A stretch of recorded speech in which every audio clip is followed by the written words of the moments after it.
নমস্কার।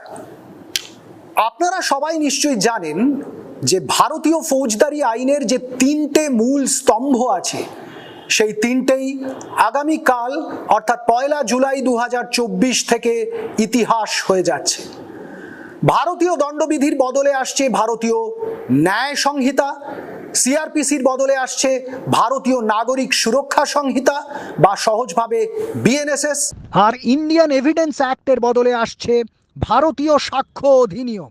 এখন এই তিনটে নতুন আইনে পুরনো আইনের বদলে কি কি নতুন ধারা বা নির্দেশিকা আছে সেটা আমাদের সকলেরই ভালোভাবে বুঝে নেওয়া দরকার।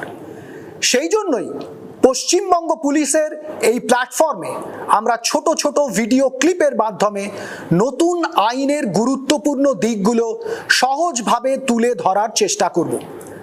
যদি এগুলো পুলিশ অফিসার এবং তাছাড়াও সাধারণভাবে সমাজের সমস্ত মানুষকে নতুন আইনের বিভিন্ন ধারা বুঝতে একটু সাহায্য করে, তাহলেই এই চেষ্টা সফল হবে।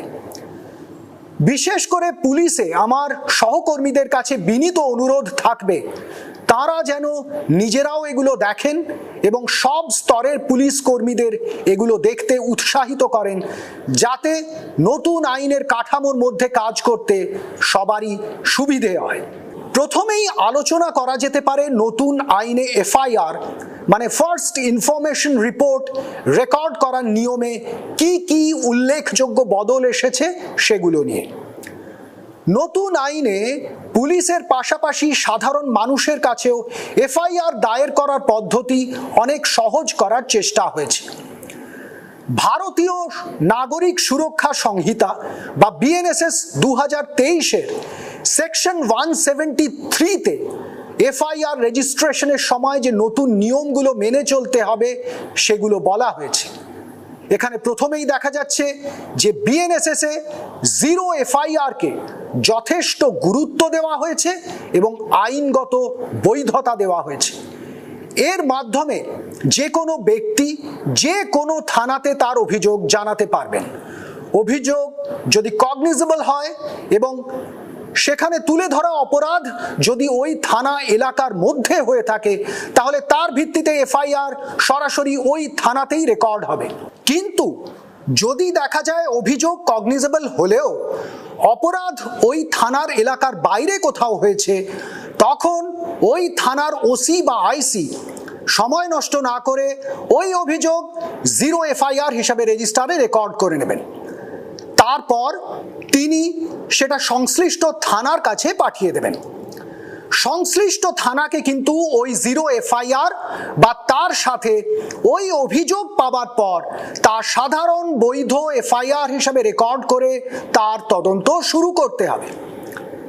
এছাড়াও নতুন আইনে নতুন প্রযুক্তির ব্যবহারকে উৎসাহ দিতে এবং মূলত সাধারণ নাগরিকদের আইনিভাবে এফআইআর রেজিস্ট্রেশনের রাস্তা আরও সহজ করার উদ্দেশ্যে বিএনএসএস-এ ইএফআইআর এর ধারা সংযুক্ত করা হয়েছে।